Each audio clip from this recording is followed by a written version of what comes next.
listening to the Careers BU podcast, the podcast aimed at Bournemouth University students and graduates. Each episode, we talk to employers, alumni and professionals all about their career journey, what employers are looking for, and help you explore the opportunities that are available to you. Hello and welcome to this episode. I'm Amanda Fripp, Careers Advisor in Careers BU. Today I talk to David O'Neill from the placement team at Bournemouth University. We chat all about the benefits of doing a placement, the placement process, how to find one, and the support you will get from BU. So if you're considering or unsure about completing a placement whilst at BU, then stay tuned. Welcome, David. Thank you for joining me today on the podcast. Can you just introduce yourself and your role at Bournemouth University? Hi Amanda, pleasure to be here. Thanks for inviting me on. My name is David O'Neill and I'm a Placement Development Advisor in the Faculty of Science and Technology at Bournemouth University. And I've been in this role it will be coming up to 10 years this April. So as that would suggest, I've been really enjoying my role as a PDA over the last 10 years. A lot of people ask me, do I enjoy it, the job? And I would thankfully say it's pretty close to being my dream job. So yeah. Oh wow, that's amazing. That's really really good to hear that. Just before we talk a little bit more, in terms of a PDA, a lot of students and maybe employers, whoever's listening, might not know what that actually is. So we will talk about a little bit more about it in depth later, but just kind of an overview. What do you do as a PDA? So the Placement Development Advisor, or PDA for short, is a role that the university provides in order to support a student when they're on placement. When a student has decided to do a placement year, they will start searching for a placement during second year. And that's where you will see an individual called a placement coordinator get involved and start helping and supporting in the placement search. But then when the student is successful in securing a placement and then physically starts the placement, that's where my role as the PDA comes in. And that's my job in supporting and maximizing the placement opportunity and the learning opportunity during the actual placement role itself. So we can talk about that a little bit more as well. Nice, that's really great. And I think it's great to know, for students to know that once they're on placement, they're not just left to their own devices. They still have someone from BU to support them and, to have that contact. So that's great. Absolutely. It's 100%, reassuring for the students to realize that they're not on their own, and that, going out into the world of work can be a little bit daunting at times. So I think it's massively reassuring for them to know that we have their back as a university, and that there is one point of contact for, placement related stuff, but we also see ourselves as a point of contact for the student for any other aspects of university requirements that they might have, because they can feel a little bit disparate or separated from the university when they go out onto the placement year, depending on where they are, whether they're UK based or whether they're internationally based, which we can touch on as well in the conversation. And obviously you're linked to the SciTech faculty, and each faculty have their own placement coordinators and placement development advisors, don't they? So students will have specific placement team members to go to and get support from, don't they? Exactly, yes. So each faculty has their own dedicated placements teams, and they will cover the subject areas within those faculties that have courses and pathways on. And some of those placement opportunities, they may be short placements, they may be long placements. When a PDA gets involved, that's usually to cover the long placements, which is 30 weeks or more. There are some faculties where there are placements that are elective, they're optional, and there are some faculties where placements are compulsory, say for example nursing within health and social sciences. So there are loads of variety of placement opportunities, and I think that's down to the diversity of subject areas that we have at Bournemouth University. In my faculty, Science and Technology, we've got a very diverse range of subject areas. So they include design and engineering, computing, creative technology, psychology, and then we've got life sciences like archaeology and anthropology, environmental science, geography, forensic science. So as a PDA, there's loads of diversity. My background is engineering and manufacturing and design. So I am required to stretch outside of my comfort zone sometimes in my knowledge base, but we make it work. Always good to do that. Brilliant. Can you tell me a little bit more about how the placement scheme works at BU? So it's an opportunity for students to get to see what the world of work might look like. So that's just sort of setting the scene. So what the world of work might look like in their chosen subject area, because a student in the past may have some work experience that might have done part-time work, but it's not necessarily related, or it's applying the subject matter that they're studying at university. So that's the first sort of objective we have. So depending on the faculty or subject area, it can, like I said earlier, it can be either a long or short placement. They can be UK based or they can be abroad. So as I said, the PDA role supports long placements that have to be a minimum of 30 weeks, up to a year in some cases. So a lot of employers like students to come and stay on the placement or commit to a placement for a year in some cases, because it's a better return of both the employer's investment in the student and the student to get a very realistic view on what that placement or that job role might look like. But for us at BU, historically, placement, is seen as a massively beneficial part of a student's journey with us. And we see it as an opportunity to add real value and equity to their chosen degree pathway outside of the just the normal traditional academic journey that they have with us. And you said, I think earlier, that they start looking when they get to level 5. Yeah, so level 5 or second year. So a placement search it's a task, and it takes a lot of work, and you have to be committed to doing a placement year. So as soon as you decide that you want to do a placement year in your third year, we usually advise students to start the ball rolling on that as early as possible in second year. Okay, so that is when the placements teams start to introduce themselves and get involved with the second year students. And that's when the placement coordinators start to get involved. And there's a number of activities that are kicked off in that first semester of a respective second year journey. So placement coordinators will provide timetabled seminars and sessions talking about activities around placement searching, CV and cover letter writing and preparation. We will get employers to come in and give employer talks about what they do and the placements they offer. We will talk about interview preparation, assessment centres, how to navigate those, because they can be quite challenging and nerve-wracking. And then the placement coordinators will also provide one-to-one appointments where students can book a session in a more discreet one-to-one with the placement coordinator to talk about a specific placement or a specific topic within a placement application process.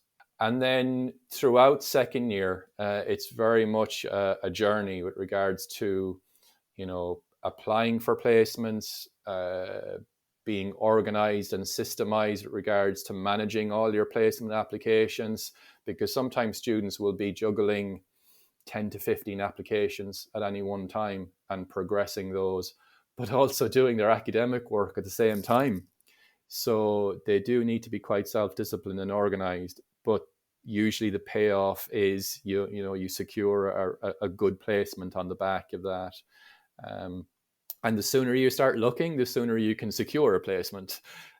So that's the advice that we usually give, is to start as early as possible and know that you're not alone as a student in your placement search. Know that the support is there, but you need to come to us and you need to seek out that support and guidance. We were obviously talking about undergraduate students then, but master students, postgraduate students can also do placements. But if it's a master's 1-year course, I guess they're going to be looking quite soon, potentially, after starting that master's. Yes, absolutely. So master students do have the opportunity to do a placement year as well. Their timelines can be a little bit shortened as well, because they're only with us for a short period of time, and the actual progression of their timeline is dependent on when they start, because we have two starting dates for master students. We have a September intake and we have a January intake. So if master students are interested or considering a placement year, as soon as they start with us, we advise them to speak to the placements teams in their respective faculties to get a handle on the timeline as quickly as possible, so that they can understand that and start scheduling in the activities that they need to do in order to secure a placement. The placement teams provide a lot of support with seeking out placements. But ultimately, it is the responsibility of the student to go for those interviews, to apply to the placements, go for those interviews and secure it themselves, isn't it? It's you don't hand them placements out. They have to still make that effort to find one and apply and go through that process, don't they? Absolutely. What we're trying to do is we're trying to be strike a balance to be as supportive as we can, but at the same time, this is the big bad world. This is the world of work that you're going out into. So we want to try and align it as closely as we can with, what a student might experience when they graduate and when they leave us.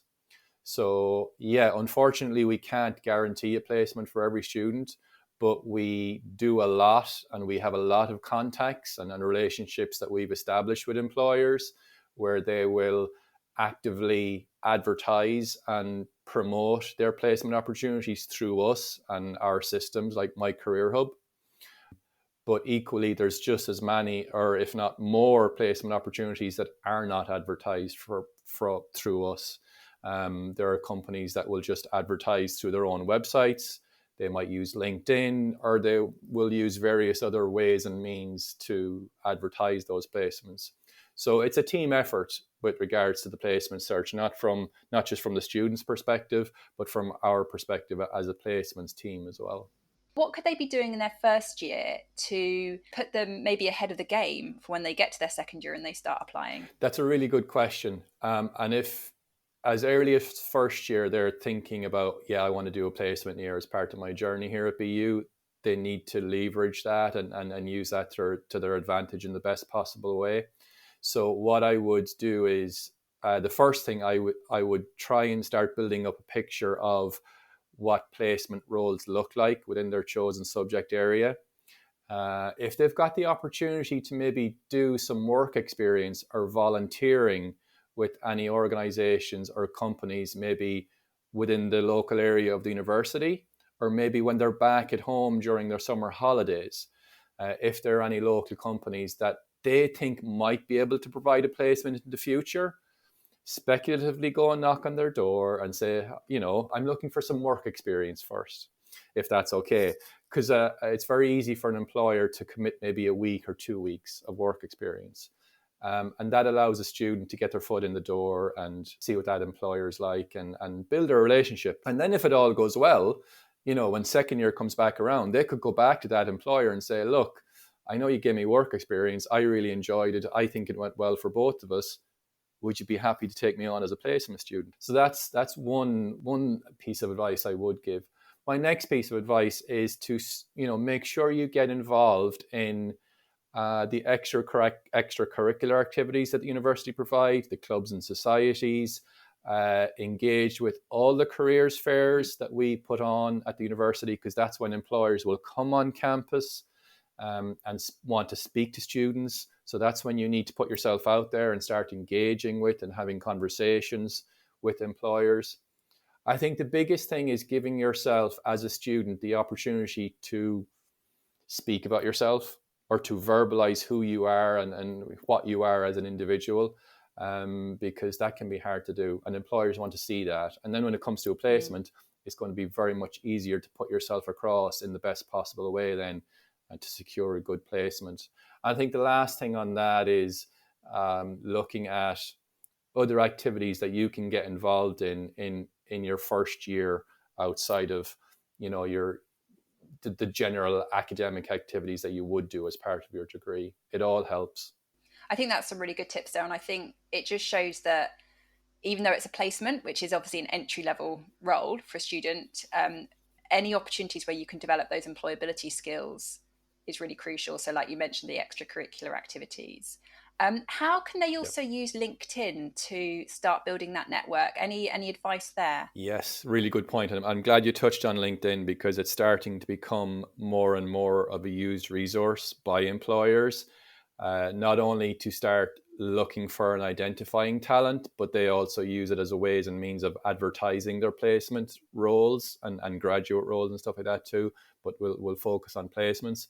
From a student's perspective, it's really important to start establishing your online professional presence. Now, I emphasize professional rather than personal or your social media presence, because they're distinctly two very different things, and especially on LinkedIn. So you can use LinkedIn as a way of engaging with employers that you might find it difficult to engage with by other means. So if you're interested in a placement with a particular employer, but you find it hard to convey your enthusiasm or your interest in that company, if they're a regular LinkedIn contributor and poster, you follow them, you connect with them, you like their posts, you comment on their posts, you contribute to them. I think that's really, really important. But also you need to almost consider LinkedIn as your digital or your online CV or portfolio presence as well, depending on the subject matter that you're studying. Whether if you're in a creative subject, definitely putting up portfolios and examples of your creative work. If you are a business student or a computing student, putting up any training that you do over and above your academic, your standard academic learning as well is really important. And then building up that LinkedIn profile so it makes you noticeable to employers. I think that's really good tips, and it's so useful just to be able to look up companies and then find like the recruiters or the early talent managers or whatever their titles are, and start connecting to those. And sometimes they post about opportunities, don't they will in their newsfeed saying, oh, we're recruiting for the next intake of placement students or whatever that is, so it can keep you on top of kind of what or when and who are advertising. Absolutely, very much so, and it can also allow you to, do research at a very detailed level. So, an example of that would be if you've been offered an interview for a future placement, and you know the people that are going to be on the interview panel for that, you can go and look them up on LinkedIn if they are already connected to the placement company, and you can start doing your background research on those interviewers for your placement interview, and then you can refine and pick out comments or observations within your interview that are specific for them. And it shows that you've done your research, you've done your preparation, you're potentially committed to working with them as a placement company. But I think the important thing for employers nowadays is they're looking for students who are potentially, first of all, committed to the placement, that they can see will be a good fit for their company. Because ultimately a company at the end of the day is a group of people coming together to work towards a collective goal. So if an employer can see that a student is starting to do the research and align themselves in terms of the visions and values and objectives of that company, and that they've done the research in the early stages, that's going to be a real big tick in the box for that employer. So we've talked a little bit about finding a placement, building those connections, and there's obviously different sites they can go onto as well. Like My Career Hub, we advertise vacancies. There's like Rate My Placement and Bright Network. I know there's quite a lot of different sites, and on My Career Hub they can access the different links to those different sites. What is the benefit of a placement to a student? It's multifaceted. There's so many, good reasons. I think I touched on one early on in the conversation, in that, in general terms, it allows the student to see what the world of work might be looking like from their point of view within their chosen subject area or the profession that they're going into. It allows them to, say, for example, they're in a subject area or pathway that might have different disciplines, for example, and they want to try out a discipline for their placement year. Or they might have a particular view or vision of what that discipline is like, and they're trying it out during their placement year. They can go into the placement year and over a 30-week or over a year-long period have a really rich and in-depth exposure and experience with that particular discipline. And there's one of two things can go happen. They can either, come out the end of that with a really, really positive view on that discipline, and it reinforces the fact that they want to continue on with that. or it can be the complete opposite. It might not be what they thought it was at all, and it was the complete opposite. And they were like, "Oh my God, I never considered that this was part of that discipline, and maybe this isn't for me." Either outcome, it's not by any means should be seen as a failure. It's still allowed that student to make an informed decision, and they've allowed the time and space to make that informed decision. It also allows them to start to develop what I would refer to as the human skills, the soft skills, a little bit more and that's something that it's hard for us to touch on in university, because it's very hard to simulate that or manifest that academically. So what do I mean by human skills? There are so many. It's timekeeping, communication, perseverance, resilience, empathy, initiative, listening, observation, adaptability, curiosity.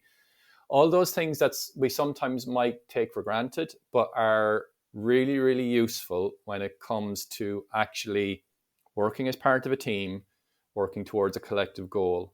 And that's not just applying and progressing the subject matter of your chosen career, but it's the skills that allow you to leverage and apply those. That's what's important as well. I think that's what a placement year allows you to do. And the last thing is, statistically, we see students coming back to us in final year. We statistically see them doing much better in their final year of studies as a result of doing a placement year. And more often than not, it's down to those human skills and soft skills that they've developed. And it's allowed them to increase their capacity to do more and be able to adapt and do more. So, yeah. Mm. And then I guess when they are applying to those roles, when they are in their final year, the graduate roles, graduate schemes, those jobs, they've got so much to talk about and so much to draw upon. So when those employers are saying, give an example of a time when you have worked in a team or worked with stakeholders effectively or whatever that is, they can then draw on those experiences of their placement year, can't they? Absolutely, 100%. And as soon as an employer sees on a graduate CV that they've done a placement year, the employer will home in on that, because they will know that within that placement activity, there's going to be loads of evidence that will meet the criteria for that job description or that graduate role that the student is applying for. And that's a win-win for that student as well that's interviewing for that role, in that they can naturally then talk at length about that placement experience. And the last thing I'll say on that is that employers are taking placement schemes more and more seriously. They're officially using placement schemes as part of their talent development pipelines, because they see them as a really valuable way of increasing the success rate and retention rate of future employees if they have come from a placement experience at that employer. So it's actually beneficial for an employer to take on placement students then? Massively, yes. Yeah, in so many ways. Would you like me to go through some of the reasons that they take them on? Yeah. Tell me a little bit about that, because I think sometimes students maybe will think, well, what have I got to give? Why would they take me? So yeah, let's talk a little bit about why it is, from an employer's perspective, why would they want a student? Yeah. When I first started the job 10 years ago, it used to be there was some specific reasons, but as time has progressed and as the world has changed, that has started to expand, a little bit more. So I'll touch on a few of them. So it may be to bring in someone, that might have more energy or enthusiasm and want to be a positive influence on a current team or group within an employer's or work-based environment. A student might have knowledge or experience in new subject areas that an employer is eager to leverage and embed in their current projects or products or services that they provide to customers. To help and be supportive and contributory to commercial products or projects or services that the employer is currently providing or supporting. To provide flexibility to the employer in progressing new projects or activities that they would love to do, but don't have the time to pursue them currently due to the current business demands. Because, a business can be really, really busy just getting the core business, and they might have all these new products or new services that they'd love to do, but they just genuinely don't have the time to do it. And that's where a placement student could come in. The placement scheme may already be an established part of the employer's talent development process. And the employer is eager to look for graduates to employ and retain as full-time staff in the future. So as a placement student, if an employer makes it known to you from early on in your placement journey, in that, there's the potential for a graduate scheme here, if you perform well in your placement year, that sets a tone or sends a message to that student very early on, in that, I need to treat this like a year-long interview if I could see myself working here as a graduate. So that's really important. And yeah, I think they're sort of the main reasons why an employer would take a student on. So valuable for them as well. Yeah.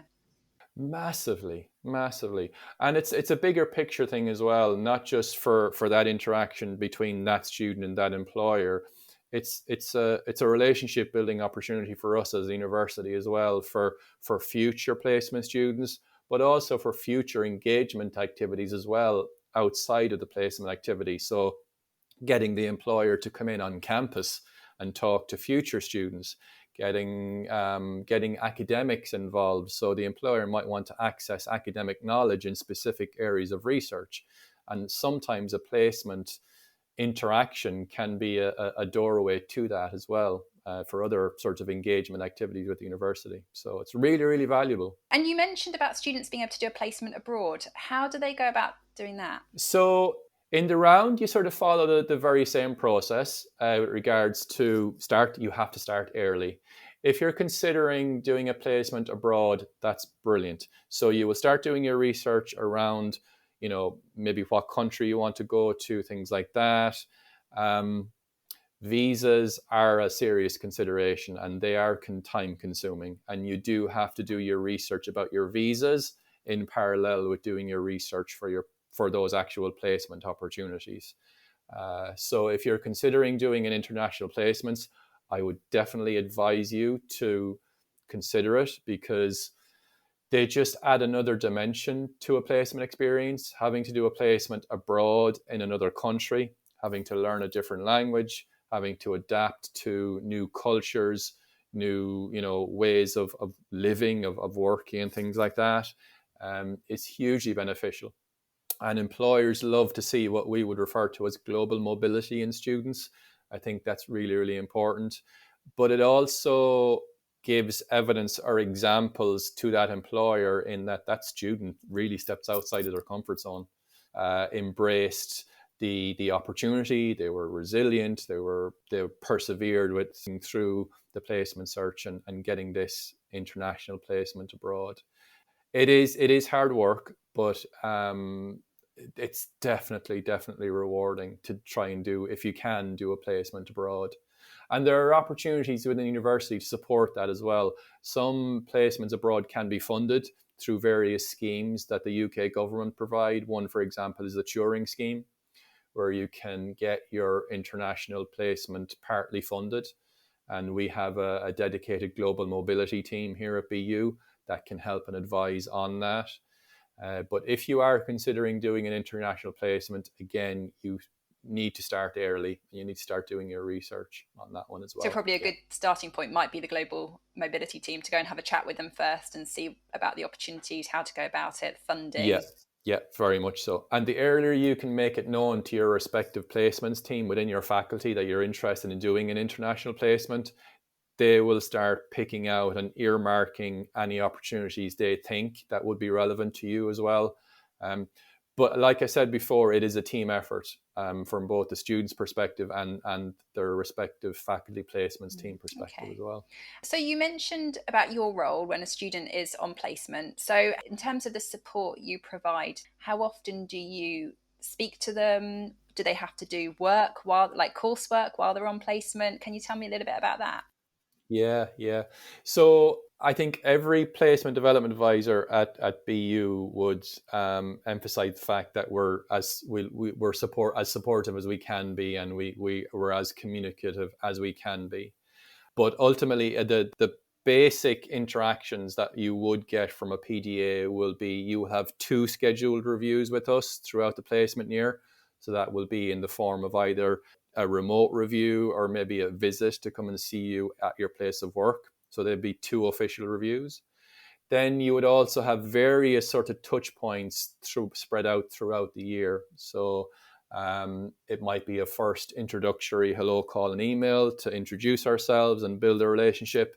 I might also get in contact with your line manager at your placement company as well to introduce myself and let them know I'm here to help them just as much as the student. But then the student can call on us and email us at any time outside of the 2 official placement reviews. So whether that's, asking questions about placement related stuff or university things that they need to be aware of. If the placement has changed or if the circumstances of the placement have changed and they just wanted to get clarification or they're worried about anything, they can call us outside of the official reviews as well. And sometimes it might not be placement related as well. It could be that they're feeling a little bit isolated or a bit lonely, because putting yourself back out there into the world of work, into relocating to another part of the UK to do a placement, that can be quite a bit daunting, and it can take time to sort of build yourself back up and establish a community around you in that new location. So sometimes it can be just an individual at the end of the phone that they can chat to or reflect on, and we're always more than happy to facilitate and support that. But then we'll also have, depending on their course area and their faculty area, there might be activities that their course leaders need them to get involved in, maybe part of the way through their placement journey. So we make sure and convey the messages on those and make sure that they're engaging with those activities as well. But then we also start preparing them for their journey back to us in final year as well, talking about maybe final year preparation. But you also touched on paperwork for placement year. So very quickly, placement year is assessed in the majority of cases on a qualitative pass or fail. So I'll talk about it from my perspective of long placements, optional placements in my faculty. But it would apply in the majority of cases. It's an optional pass or fail. There are some minimum criteria. A 30-week placement is the duration criteria. And then there's some paperwork that a student needs to complete. Now, that might be in the form of a reflective essay. It might be in the form of a logbook, something like that. And then they'll also need to get an employer appraisal form from that placement employer then. And then that paperwork is submitted by the student, and then they assess that on a qualitative pass or fail. And in the majority of cases, it's very easy to pass placement year. And then hopefully the student then progresses and graduates, and they are awarded a sandwich degree or sandwich placement award on top of their primary degree. And I guess the paperwork that they complete, so the kind of logbook or the reflective essay, is actually really useful for them to have, because it's sometimes quite hard to remember what you've done over the course of a year, whether that's a placement or otherwise. So when you're doing different activities in the workplace, keeping track of what you've done, what skills you've developed, what experience you have gained is really beneficial, isn't it? Because that's what you can then use when you are applying for future jobs. It's really, really important. And personally, I emphasize this quite a lot, that students need to get comfortable with engaging with a reflective process, and not only being a lifelong learner, but being a reflective practitioner, as the term goes. And that's not that can be something as easy as keeping a diary, as we said, keeping a logbook and stuff like that, and committing to paper and getting it out of your own head, because your own head and brain only has so much capacity. So you need to get that out of your head, and committing that to paper in a written format or typing it up is so helpful. And when you do that and you start to see it build up over a placement year of 30 weeks, you can take a step back, and as a placement student, you're like, oh my God, I can't believe how much I've completed, how much I've achieved, and how much they've changed. I see students coming into a placement and coming out at the end of a placement, 2 very different people in terms of their maturity, their capacity to do more, their confidence, their interpersonal skills. They're more extroverted in terms of being able to put themselves out there. And it's massively beneficial, as I said earlier, not just from a subject perspective, but from a personal and professional perspective as well. Okay. So just to kind of finalise, just to finish on, what advice then, what top tips would you give a student looking for a placement? Start early. Try and come up with a way of being organised and systemised with your placement search. Because we know as university employees and placement teams, second year is a busy year, and you're not only juggling academic work, but you're trying to find time to do your placement search as well in a meaningful way. So trying to timetable and be organized with your placement activities into your academic learning, I think, is really, really important. And it will allow you to sort of chip away at your placement search and see some progression. Systemize and keep on top of those placement applications as well, because you can get a little bit mixed and muddled up because there's so many that you have to juggle in that respect. And engage with your placement team. Like I said, you don't have to do it alone. You know, it's a team effort.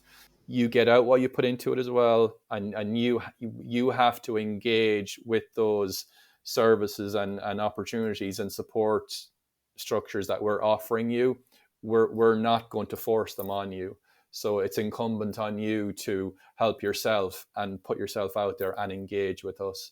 And you know, we'll do our very, very best to make sure that we can get a placement for everyone in that respect. But if you can help us and you know, meet us halfway, I think it will be, you know, it increases your chances of getting a good placement. Well, thank you, David. I found that really interesting, and hopefully the students will find it really insightful in terms of that whole placement process. So I really appreciate you coming on to talk to me today. Thanks so much. Thank you for giving me the opportunity to do so. And hopefully this will spur or kickstart or incentivize students who are maybe on the fence about wanting to do a placement, will coax them into or convince them to want to do it, because that's what we want at the end of the day. The more students that we can get doing placements, the better. Because it's a win-win for everybody. So yeah, thanks very much. Thank you. Thank you for listening today. Please remember to subscribe and follow so you can keep up to date with all new episodes.